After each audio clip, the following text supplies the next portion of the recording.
조 전 장관 가족이 운영하는 웅동학원 교사 채용 비리를 도운 혐의로 구속 기소된 사람들의 공소장을 보면 채용 비리가 매우 치밀하고 정교하게 저질러졌음을 알 수 있습니다.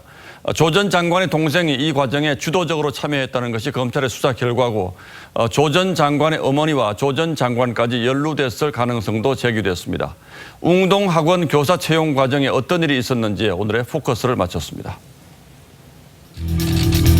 조국 전 장관이 웅동중학교 사회교사 채용 시험 문제 출제에 관여한 사실이 추가로 밝혀졌습니다. 조 전 장관은 학교 측으로부터 출제 의뢰를 받은 사실을 인정했습니다. 관련 전공 교수에게 의뢰해 시험 문제를 출제해 학교에 보내줬다며 매년 출제하진 않았다고 했습니다. 본인이 직접 출제했는지에 대해선 언급하지 않았습니다. 그러면서 자신과 처는 웅동학원 채용 비리에 대해 알지 못했고 동생과 상의한 적이 없다고 주장했습니다. 부인 정경심 교수는 웅동학원 교사 채용의 영어 문제를 출제한 것으로 알려졌죠. 검찰이 공정을 가장한 속임수라고 규정한 웅동학원 채용 비리 사건에 일가 4명이 모두 직간접적으로 연루된 상황입니다.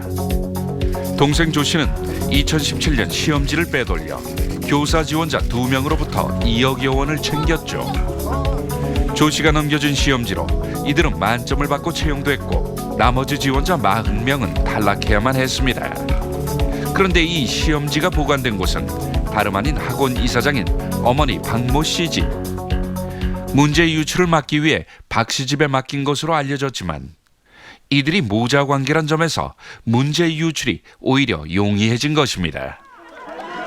검찰이 앞으로 조 전 장관을 소환 조사할 경우 출제 관련 의혹도 조사 대상이 될 수 있다는 관측이 나옵니다. 조 전 장관은 웅동학원 운영에는 철저히 선을 그었었죠. 관여를 안 했습니다. 정확히 모릅니다.